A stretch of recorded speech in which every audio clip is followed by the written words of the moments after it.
Good morning, Sharks. Oh, wrong room, sorry.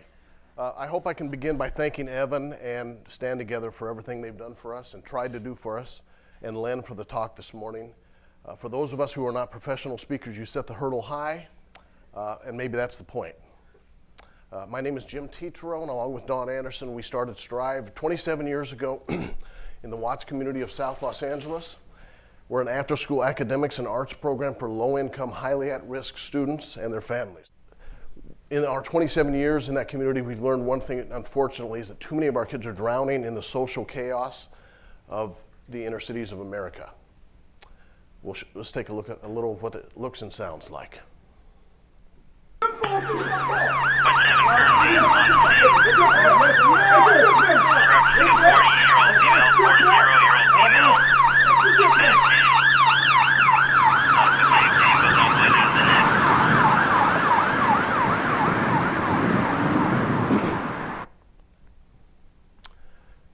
I realize that's unsettling. We apologize for the graphics there, but I encourage you to consider that it's the soundtrack and the landscape that our kids deal with every day. Yet they have to find a way to survive, thrive, and still get their work done and live in that community. I'd like to point out with this graphic here, Strive is located in the 5th highest crime community in all of Los Angeles out of 287 neighborhoods, ironically called the Green Meadows neighborhood, believe it or not. The 9 other remaining highest crime neighborhoods are also surrounding Strive, so our work is cut out for us and especially for our kids.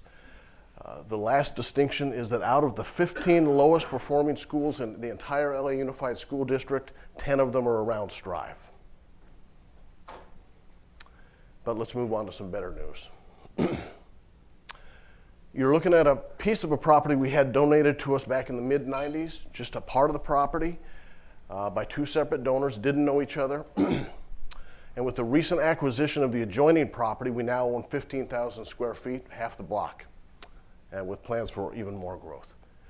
I'd like to point out a few of the things that we think makes us different at Strive, especially in that community. We actually teach our kids to learn the meaning of the word strive, which they learn to mean is to work and study very hard and then a little extra. We hope they will apply that to all areas of their life, of course. Another thing that we believe makes us different is we help our kids focus not on the obstacles in their life, but on the opportunity available in this great country if they adopt an attitude of optimism and healthy behavior and healthy choices.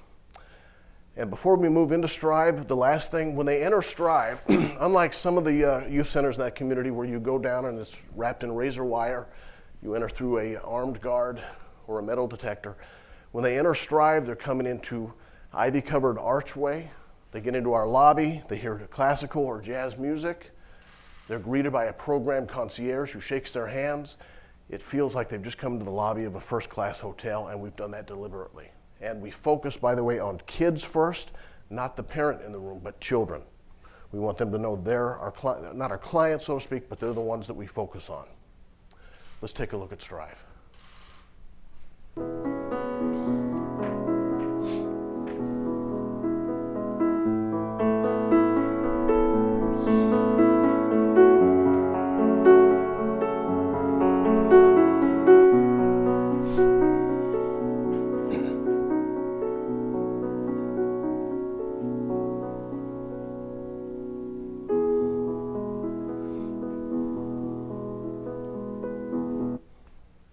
How can I continue after looking at those kids? A few things I'll point out about Strive. As I mentioned, 15,000 square feet, half the block. We consider ourselves a boutique nonprofit, which means we work with fewer children and we do an excellent job with them rather than working with hundreds of children and doing a mediocre job.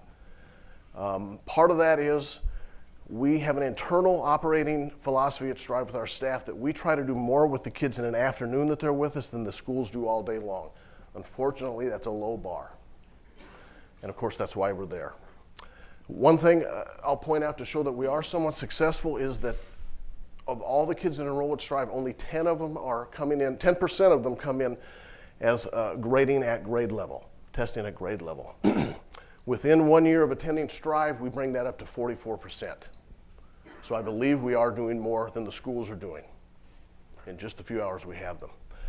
Some of the ways we believe we make that successful, we have an affirmation at Strife where we ask our staff, our families, and our students to sign our value statement, whereby we encourage our students to not think of themselves as victims, but as in charge of their own lives, the choices they make and the behaviors they choose. And of course, the direction our lives go from that. Another thing that makes us successful is we focus passionately on healthy behavior, a willing attitude, even before academics. We want nice people making healthy choices rather than scholars. Lastly, on the classroom of every room at Strive, we emphasize that point by saying we work with the willing. In our 27 years at Strive, we've learned that a tremendous amount of resources are put into funding the unwilling, working with the unwilling and those with dead-end attitudes and behaviors, while those who want to improve their lives at schools and in the social services get ignored because the others get all the attention. At Strive, we flip-flop that notion and we focus on those who want to improve their lives and who are willing to work. Above all that, we want our kids to grow up to be independent, healthy, and even more than that, happy. So I'm going to let one of our first graders, who has actually grasped our philosophy and can probably explain it better than I can. Let's listen to Yaneli. Oh, what I like about that, you say, what do you want me to be? Happy. That's right. I think you're going to be very happy. Unhappy people don't pick good choices, they pick bad choices. You're absolutely right, Yaneli. Good lesson. I'm happy you learned that. Very good. You see? Aren't you glad we waited for that? Yes. I realize some of the things we just discussed not everybody in this room would agree with. Some of it may even sound a little bit harsh. We work with the willing and all that. So this might be a good place to end on a more positive note and say something that I believe everybody in this room will agree with. All that social chaos that we discussed about the community and all the commotion going on and all the pathologies in this community, the thing that is true is that none of that is their fault, but they're the ones paying the price. Thank you.